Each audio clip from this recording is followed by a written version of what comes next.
how proud are you to parang raise the banner for independent teams na siyempre lumalaban sa... Ito nga yung sinasabi ko na this is my niche. Ito yung niche ko. Na I'm not gonna be as great a coach as Tim Cone who's won 25, 30 titles. Hindi ko na mabilang eh. No? 25. But that is no longer... Before, I wanted to do that. For sure. No? Sana ang dami kong... But you come to a realization na that's not your role.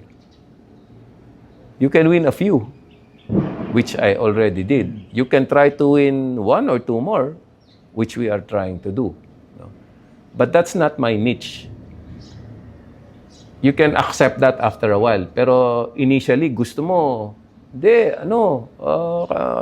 kailangan paramihan din ng di ba? Ng championship. Hindi ka talaga ubra eh. Diba? Hindi mo talaga pwedeng labanan doon eh. So, hahanap ka ngayon ng where's my niche? Where can I be most effective? Where can I make the most impact? Ito ako sa independent team ako. Kasi makasundot lang ako minsan dito. Okay na eh. Diba? Mas gratifying ba yun? Yes. Oo, makalusot lang ako ng semifinals. Ibig sabihin, yung mga teams na ang laki ng ginagastos na singitan namin eh, di ba? Makalusot lang ako ng finals. Parang champion na ako compared dun sa mga hindi nakarating ng finals eh. So dun mo nakikita yung value mo. Dun mo nakikita yung niche mo na kumbaga sa molde, no?